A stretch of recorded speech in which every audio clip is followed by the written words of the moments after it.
안녕하세요. 바른부동산 안재호 소장입니다. 오늘은 용도지역별 할 수 있는 행위 중 계획관리지역에서 할 수 있는 행위, 즉 계획관리지역에서 건축할 수 있는 건축물에 대해서 알아보겠습니다. 국토의계획 및 이용에 관한 법률 시행령 별표 20 계획관리지역에서 건축할 수 없는 건축물을 띄워드리긴 하겠는데요. 건축법 시행령과 같이 띄워놓고 하나하나 확인하셔야 되므로 전문인이 아니시라면 주문대로 읽어보시면 더 이해하기가 어려울 것 같고요. 영상 감상하시면서 잘 들어보시는 것이 더욱 이해하기 쉬울 듯 합니다. 간혹 토지의 지목이 매우 중요한 것으로 알고 계시는 분들이 있는데요. 지목은 현재 그 토지를 어떤 용도로 쓰이고 있는가를 말하는 것인데요. 예를 들어 농지를 논으로 사용하고 있으면 답인 것이고요. 전으로 사용하고 있으면 전이고요. 과수원으로 사용하고 있으면 과수원이 되는 것입니다. 간혹 현재 논으로 사용하고 있는데 지목은 전으로 되어 있는 곳이 있을 수 있는데요. 전답과서는 같은 농지이므로 지목 변경 신청하시면 되겠고요. 비용은 들어가지 않습니다. 건축물을 지었다면 어떤 건축물을 지었는가에 따라 대지, 공장용지, 창고용지, 학교용지 등 건축물의 사용 용도에 따라 지목이 달라집니다. 용도지역은 그 토지에서 어떠한 건축물을 신축할 수 있는가, 또는 건축물이 지어져 있는데 그 건축물에서 어떤 업종을 할 수 있는가입니다.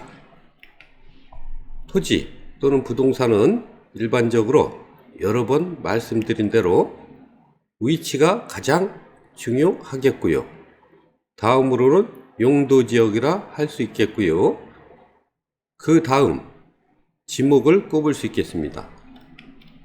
오늘은 용도지역별 할 수 있는 행위 중 계획관리지역에 대해서 알아보겠는데요. 먼저 용도지역은 크게 나누어 도시지역, 관리지역, 농림지역, 자연환경 보전지역 이 네 가지로 크게 나누어지고요. 이를 세분하여 21개 용도지역으로 나누어집니다. 관리지역은 계획관리지역, 생산관리지역, 보전관리지역으로 나누어지는 것인데요. 계획관리지역은 건폐율 40%, 용적률 100%, 4층 이하 가능하겠고요. 생산관리지역과 보전관리지역은 건폐율 20%, 용적률 80%, 4층 이하 가능합니다. 용도지역별 건축물의 종류는 국토의계획 및 이용에 관한 법률 시행령으로 정해지고요. 지방자치단체 시군구 조례로도 정해집니다. 국토의계획 및 이용에 관한 법률 시행령에서 정해진 것은 전국 동일하고요.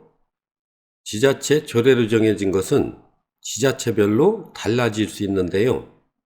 대부분 큰 차이는 없는 것으로 알고 있으나 확인하시기 바랍니다. 이것은 중요한 부분인데요. 국토의계획 및 이용에 관한 법률로 정해진 용도지역별 할 수 있는 행위만 보시면 크게 오판할 수 있다는 것입니다. 예를 들어 국토의계획 및 이용에 관한 법률에서 정해진 계획관리지역에서 할 수 있는 행위 중 공장은 성장관리계획구역에서 일반형 또는 산업형에서나 가능한 것이고요. 국토의 계획 및 이용에 관한 법률뿐만 아니라 타법령에서 또 다른 규제가 있을 수 있으므로 토지를 매수하실 때에는 전문가의 도움이 필요하겠습니다. 국토의 계획 및 이용에 관한 법률 별표 20번을 보시면 계획관리지역에서 건축할 수 없는 건축물이 나와 있는데요. 계획관리지역에서는 대부분의 건축물을 허용하므로 일일이 나열하기 어려워 건축할 수 없는 건축물을 정해놓은 것이고요. 4층을 초과하는 건축물은 안 된다는 것이고요. 공동주택 중 아파트도 안 됩니다. 그런데 계획관리지역에서 아파트를 지었다면 이것은 지구단위 계획을 수립하여 용도지역은 그대로 둔 채 건폐율 용적률 층수만 완화 적용한 것입니다.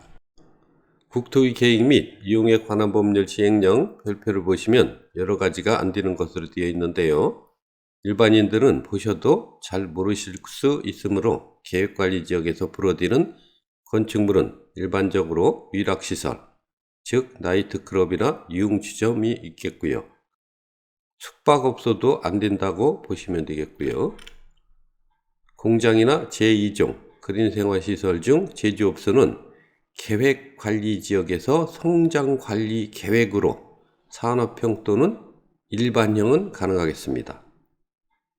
또한 학교에 근접한 곳은 교육환경보호에 관한 법률로 절대보호구역과 상대보호구역으로 나누어 건축물의 용도를 제한하고 있습니다. 상대보호구역은 정문에서 반경 200m 이내에서 지역교육감이 지정하는 구역이고요. 절대보호구역은 정문에서 반경 50m입니다. 유치원, 초, 중, 고, 대학교 등에 따라 제한하는 건축물은 달라집니다. 대표적으로 제한하는 건축물은 위락시설이나 가스 충전소, 레미콘 제조업, 경마장 등 사행업소, 숙박업소 등등이 있겠습니다. 위에서 말씀드린 대로 계획관리지역은 용도가 다양하고 비도시지역 중 건폐율과 용적률이 가장 높아 선호하는 용도지역입니다. 위에서 말씀드린 용도 외에는 대부분 모두 가능하다 보시면 되겠고요. 지역 토목설계사무소에 알아보시는 것이 좋을 듯 합니다. 이번에는 부동산 상식 한마디 드리고 마치기로 하겠습니다. 예를 들어 국토의 계획 및 이용에 관한 법률에서 자연 녹지 지역이고요. 산지관리법상 공익용 산지이고요.